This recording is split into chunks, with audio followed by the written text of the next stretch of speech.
Can you hear me okay?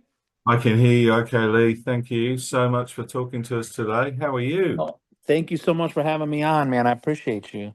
Hey, no worries at all. It's a fantastic album. I just can't stop playing it at the moment. Go back a long way, I guess, with Pop Evil. I first saw you, I think, in Rocklahoma many years ago Oh, right on.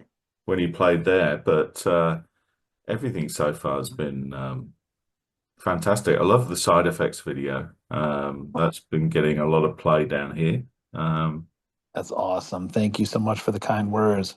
Hey, it's wonderful to get the opportunity to talk about the album.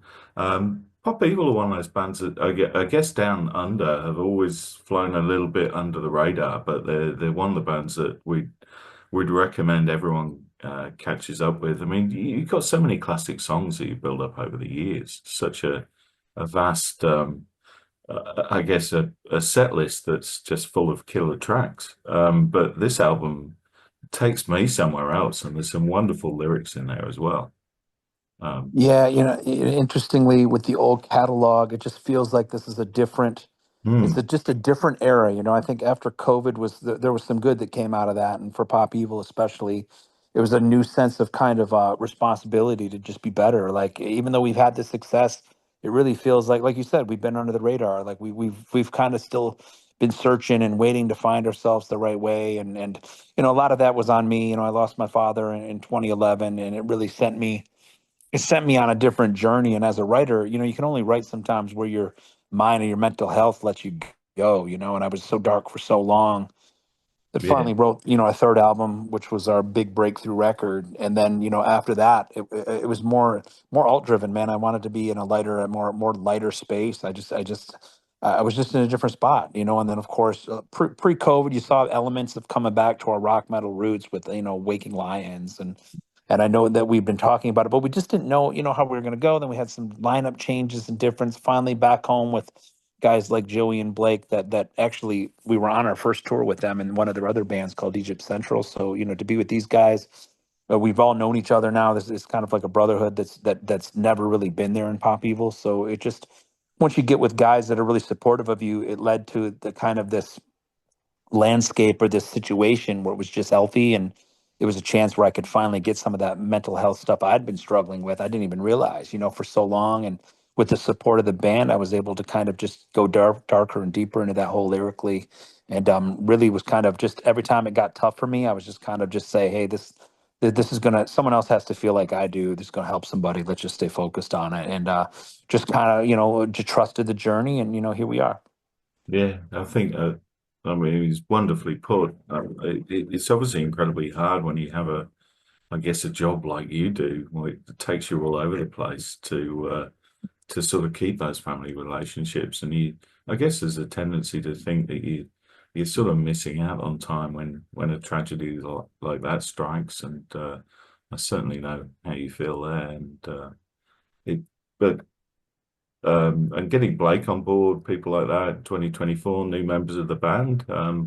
Hopefully, that's something that's going to continue to sort of like push you forward. I love Skeletons in 2023. I think that came out. That was a wonderful album. But like you alluded to there, I think this feels like a big step to me.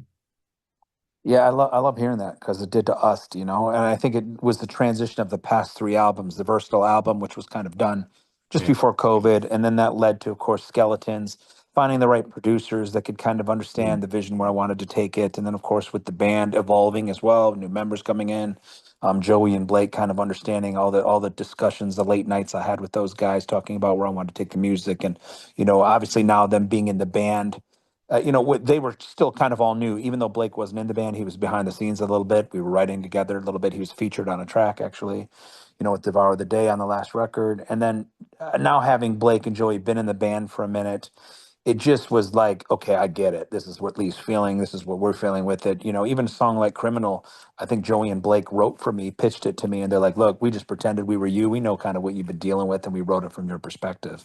And Yeah. I'm like, I love it. I love it. Let me just kind of, I spent a little time with it and then got in the studio by myself with it. And I said, look, let me do my thing to it and see if you guys dig it. And they loved it. But again, it just shows that camaraderie with the writing. It was like, look, it's always been an open door, but finding people that can write lyrics for you as you is very difficult. It's very important to me that to write lyrics. To write the lyrics because I have to perform the lyrics, so I want to make sure that the fans understand that I believe in what I wrote, and I'm passionately like delivering what I need to do on stage to give these songs the justification they need all the years ago when they were written. So there's a little bit of method to the madness, but it can be a little bit easier said than done sometimes. Yeah, Criminal's a great track. I actually really did enjoy that one. I mean, there's obviously the big moments, and we've heard quite a bit of the album already. I love Side Effects.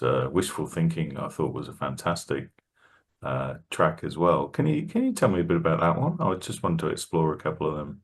Where did Yeah, wishful where did wishful that, thinking. yeah, where did that idea come from? Yeah, I have a list of just when I hear concepts come up, I have all my notes, just lists and lists of cool concepts that sometimes get you started. But they're not all on one email, they're on different email threads. So, I'll go back and hit like what a keyword or whatever concepts or whatever come up, and for whatever reason on that day, this particular concept sheet came up, and my eyes went down to wishful thinking, and I go, well, there's something here. And Drew Falk and I were working on the music, and this is before he brought Zach Cervini in as well. And once the concept kind of came in, I was like, is there a chorus here? And you dive in and you just kind of shut your eyes, see what comes out.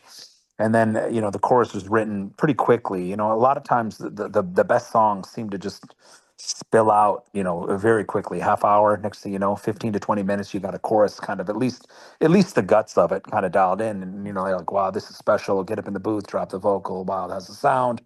Wow, this sounds amazing. This sounds really cool. But I really wanted to contrast. I remember saying to Drew Falk, who was a producer with me on that song, or who co-wrote it with me on the song, I was like, look, I want the verses to be totally different, very similar to the voices that are constantly in my head, and we all have it, right? Like, hey, Mm, yeah, this is going to be a good situation. Oh, no, this is going to be, there's always that pessimist side, and you do, oh, this is going to be dumb. This is going to not work. It's going to be a fail. Oh my gosh, no, but if we just keep going, and they're almost like whispers, right? It's almost like that angel and devil on each shoulder, and you're constantly being torn back and forth. And I want the verse to kind of like, kind of depict that whispering that we're all hearing just with those voices in our heads.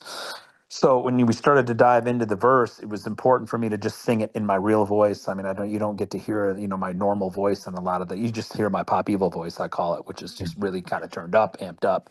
mm, So, and then of course I didn't want my vocals in generally on this album to just be recorded. I wanted to hear my vocals in different ways. I wanted to explore, and that's been hit or miss for some fans. Obviously, there's fans that love just my voice, just plain and simple. But to me, I've already done that on previous albums. I wanted to really explore the vocal because I spent so much time on the lyrics. So I wanted to make sure that lyrically, I mean, I was thinking about every component, from the whispers that come from those delicate voices in your head to the frustration that comes out in the chorus to the ultimate, like to the guttural sob or roar from the breakdown in wishful thinking. But then going back to that concept that we've all had people in our life that we just loved and we thought were going to really be, we talk about those hopes and dreams, and, people let you down all the time. And, it's those people that kind of led to the song like Side Effects. That's like, this whole yeah, album's like yeah, a progression of emotion of me being kind of stretched like Stretch Armstrong, that toy from the 80s, where you're just kind of being putty, like almost like Play-Doh. You're being stretched and brought back and pulled apart till finally, your mental health just, you break down. You mm, break. With those two songs, especially, they're so pointed that sometimes the hard question is the side effect is sometimes people that are right next to you in your circle that you have to like find a way to get out of your circle where you can finally start to really grow and prosper. mm, Past pop evil albums, I would have never been able to do that. You know what I mean? Like there's different issues that every band has, or I mean, or you get the growing pains that we came up from the Midwest, so we were all learning this as we go. We're all a bunch of kids, we're all kind of okay. Well, what do? And you're trying not to upset anyone, but the reality is, if you're a writer, you're a writer. I shouldn't have to apologize or be punished because I'm trying to be creative. You know what I mean? And sometimes you feel like there's a bit of a gate on you, or a bit of a you're in a bit of a cage, and you don't want to upset anybody. So here you go. But now with this lineup and the brotherhood that has become this new era of pop evil, we're so supportive. We've all been in the game long enough to know the trials and tribulations. We've all gone through similar ones. So the band kind of stepping aside, and instead of like pushing against me, they've really like opened up the door to be supportive. And they understand everyone's got their role, everyone's a starter, right? Everyone's important, but let the singer and let the writers do what Lee does.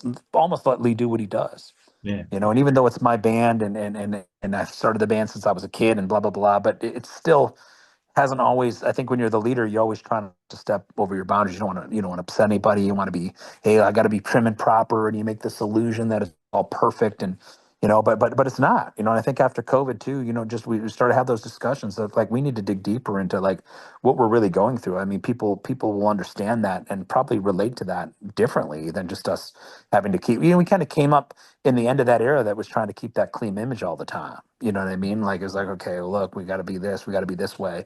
Where once COVID and everything got broken down and stripped down, it was like, well, look, this is who we are, man. Like, you like me or not, no big deal. This is eighth album. Like we can't keep doing what we've done. We have to raise the bar. We have to push, and then not overthinking it as well. That's a big part of that for us. It's like, look, and for me personally, I wasn't gonna overthink. I'm just writing songs, writing lyrics, and then kind of once we get a collection of songs and art created, then let's sit back and see if we have an album out of this. But we knew like, you know, making albums is getting rarer and rarer, right? Like it's Yeah. harder to do. So we wanted to make sure that, we're old school. We come from that period that like if we're gonna make an album, we want you to be able to listen to the album from start to finish and be able to relate to those peaks and valleys in the album that are relatable to life.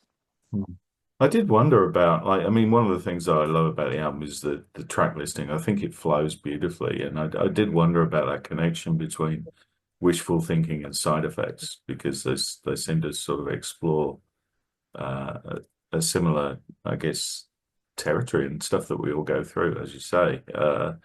But did they sort of like come from that same? You said you had like the theme sheets, or Well, I wrote them around the same time, you know what I mean? So I yeah, mean, I know Drew Falk again was the producer, and he was having a baby, so he only had a short window this particular, and I worked with him the whole album with Skeletons on the album yeah, before.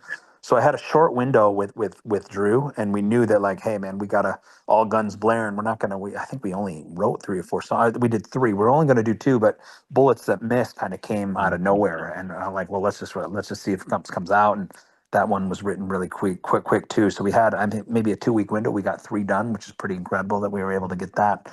So or maybe it was, no, excuse me, it was only 5 to 6 days. But we spent the 2 week, the other 2 week we had to finish them. We had to get them dialed. So that's what it was. But yeah, those two were written in the same. So it meant my head was already probably in that space.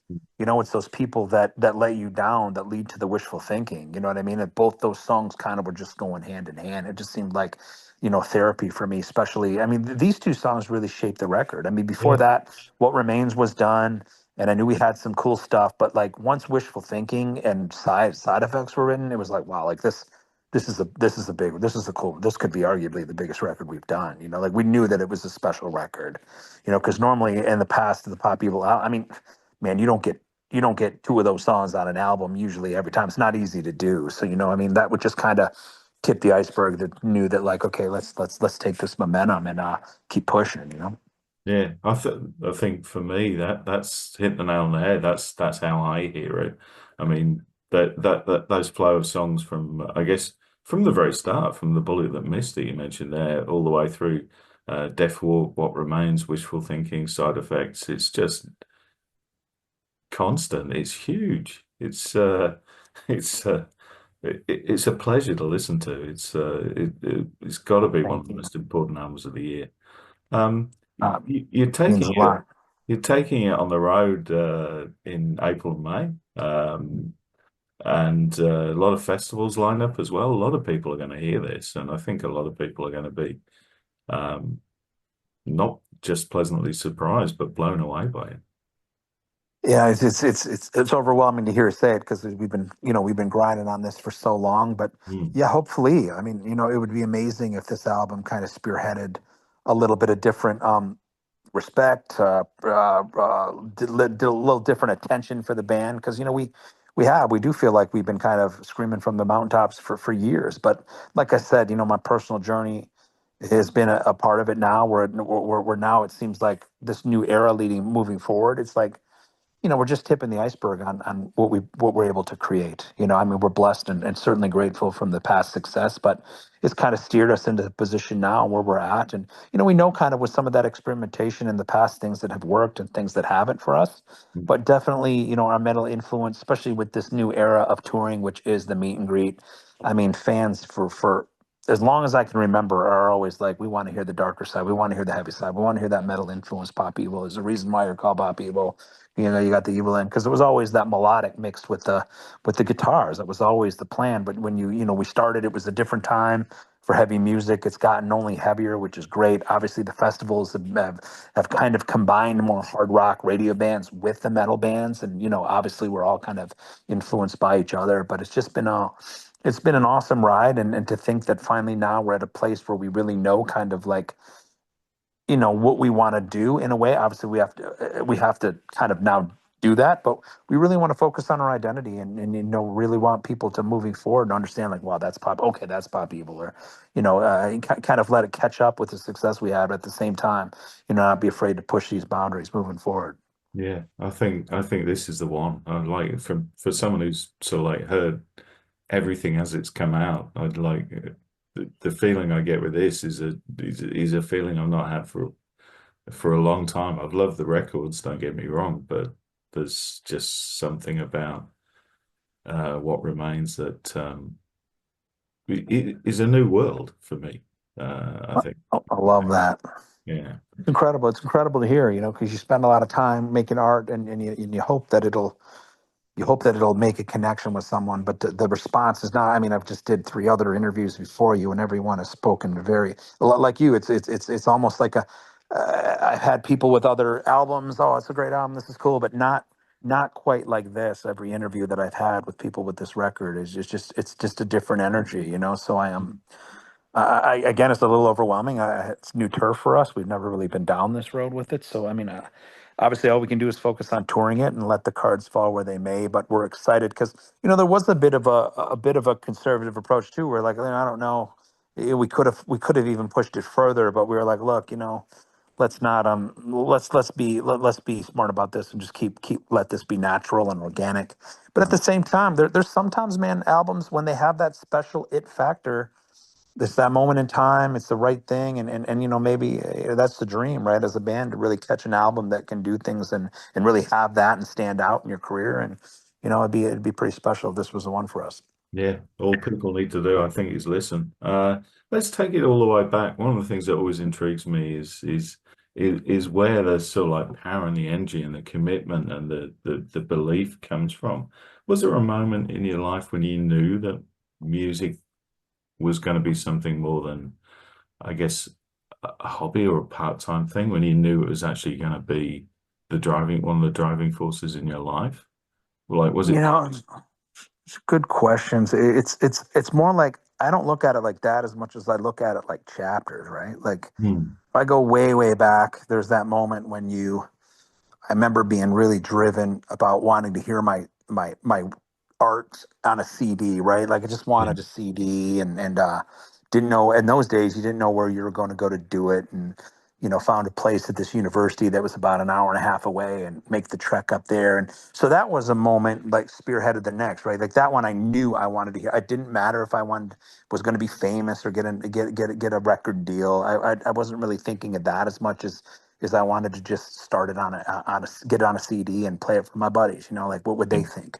Are they gonna, or my family, are they gonna like it? And once you do that, then people are liking it. And obviously, my writing was horrible then, but you start to get the next stitch. The next stitch is like, man, I got a CD. I gotta play. We gotta play live. I want to play live. And that led to me doing all the booking. I mean, because he had no manager, so I had to do everything. And from that, it was like, oh man, dude, I want to, you want to get better. So you constantly are finding a better producer that's going to record you in a more high quality way. So you want to sound like the pros, right? Like Yeah. I always wanted my album that I could open up and smell. That was always my thing. I get my Guns N' Roses or my Pantera, Metallica CD. And first thing I'd do would look at the art and then I'd smell it. Like, oh, it just smelled like it was pro or professional or big time. So even to this day, when, open up What Remains, I'm like, oh man, it's got that pro smell. That's like a big deal. That was part of, just reminds me of being a kid, being a fan of Yeah. music, Yeah. so, but that led to, more shows. And I remember driving to Detroit with Kid Rock's,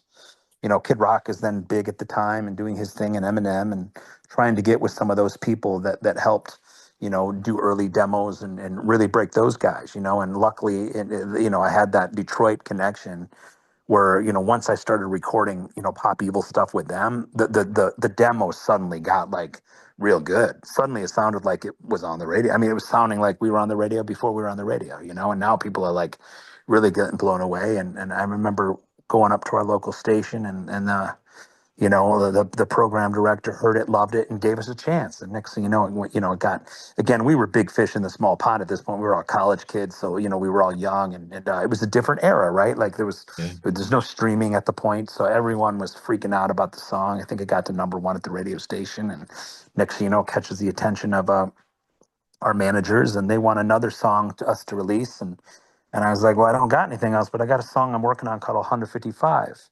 Oh, wow. And they're like, well, let's put that out. Let me hear it. And I was actually writing it with hopes that maybe I could get it to Kid Rock in those days, Yeah. because I didn't. Again, I was all about writing first. I didn't really care if I was going to be a singer or in a band. I just thought, well, maybe I could make a living and be a writer for someone else. I just maybe I'd give it. And remember, our manager was like, no, no, you're not giving this song to no one. You're going to keep this one. And then 155 ends up breaking, and that song changed our life. Yeah, absolutely. Yeah, wonderful song. You made it over briefly to see us back in 2019. Um, Yeah, it's yeah, a that long was it's a yeah. long way to come. Any chance we might see you back for this album? That would be Well, something. interestingly enough, like the band, including myself, we don't have anything to do anymore really with the booking. We have the agents and the managers and the label, so they kind of deal. But every time we get around a manager, especially, and I speak for the whole band. Although every every time it's, are we going back to Australia? Let's go. So it's just it's definitely on the, and it's always been great feedback from the booking agents and managers lately. So we're definitely trying to steer something on this album cycle, but it's something to understand. It's not always easier said than done, and fans don't always understand why. Because if you make a wrong move, even here in the States touring, or if we Yeah, go to Australia and we lose money, it can really defeat us from going back in the future. Because it's not just about going to Australia and playing. Like, we want to put the same popular show we put on here in the U.S. We want to bring to you guys there. So we have to make sure that every move we make is somewhat moving the band forward financially, or it makes sense, right, with the people and the sounds or the situation that we're in. So it can be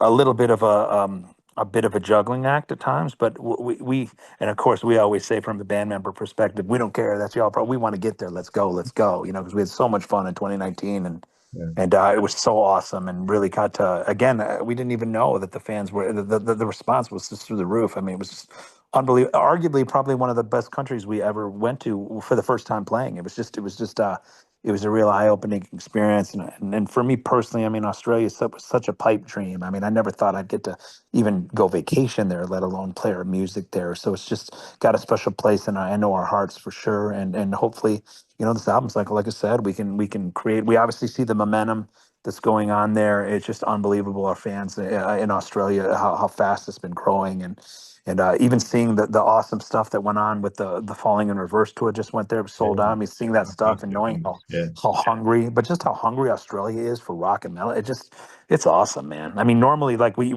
used to just think when we started, it was just like, oh, just Europe's hungry for it, but now seeing that, and just how fast, like, at least Australia's grown for American bands. Like it used to be everyone wanted to get to Europe because of the festivals, you know what I mean? And but Oh, yeah. now hearing people talk about how they want to go to Australia, it's exciting, man. So it's just I just want to say to the fans out there, like keep doing what you're doing. It's growing, and Yeah. other bands that you love are watching, and we're paying attention, and we're really starting to, really make Australia a priority. And I mean, I know it's not that easy, not just going to happen tomorrow, but like it's starting to shift. Festival shows are selling out, shows are getting bigger, festivals are like it was always that one-off festival that I remember early in my career that were like, oh man, maybe we get to Australia, and we're like, yeah, it was just like, it was kind of a long shot, where now it's like, man, it's become more a priority since 2019. So it's just it's exciting, man. So we're definitely hoping for it. Yeah, I mean it's a long way to come. It's hard to make it work, but the sort of like metal side of the scene over here is particularly strong. And you mentioned Falling in Reverse. That Yeah, those guys put on a heck of a show for. Oh yeah, they're great, great band.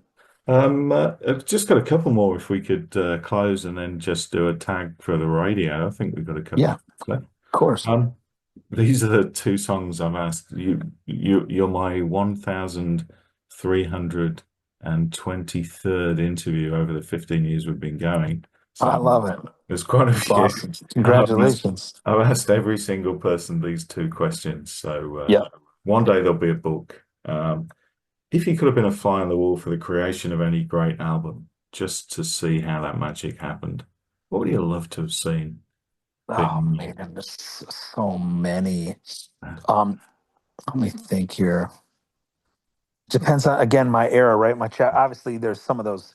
So, Pearl Jam 10 was such a big album for me, wow, yeah, and I would have loved to have been a fly on the, and we kind of got an opportunity to do that on the self-titled the yeah. foot I call it the Footsteps album because we did the whole album in all Pearl Jam studios there in Seattle, and it was kind of a little bit surreal moment because when Pearl Jam 10 came out was when for me when I just kind of like I related to Eddie, right? Like he was off the wall, energetic, jumping off balconies, but at the same time he could strip it down and play acoustically. Which if you look at Pop Evil's like career, Yeah. we've always been known to be heavy, but then also be able to strip down and play a ballad. I mean that's growing up on the Great Lakes in Michigan, to be honest. Like we can't have it loud after a certain period of time, so we also wanted to rock, so we'd just pick up the acoustic guitar and play. So that was kind of on the beach. Otherwise, those the Rangers would come out and be like, "You're being too loud," so we'd have to turn the music down, and we'd take the acoustic guitars out around the bonfire, and everyone would kind of pass the guitar around and play. So that's kind of Pearl Jam always kind of resonated with me because they had an acoustic and heavy side. So I would probably say Pearl Jam 10 for me. It, it's an incredible album, and to be honest, I'm surprised you're the first ever person to pick that particular album. I love it. It's probably just obviously it's a great album. I love Pearl Yeah. Jam, but also the story, my own personal story with it. Mm. And I've had the pleasure of meeting Eddie. I just love him. Anyways, he's one of my favorite, if not my favorite. Growing up as a front man, he was always a good role model. So Yeah. Pearl Jam 10, there you go. I once bumped into him on a beach when Oh, he right came on. over to Perth, and he was out surfing, and like no one recognized him with No one even bother him. That's his probably head. why he loves Australia. No one to mess with him. Yeah, it was I great. love it. We always leave with an easy question for you. So, Okay. what is the meaning of life? Meaning of life, help somebody. There you go. Simple as that. Yeah, Help somebody with love, man. Simple. yeah. Wonderful answer. Thank you so much for your time, my friend. It's been wonderful to talk to you. You've got a wonderful year coming up. Hopefully, we'll be doing this again in person. Oh, let's hope so. Take care, my friend. Love it. Thank you now.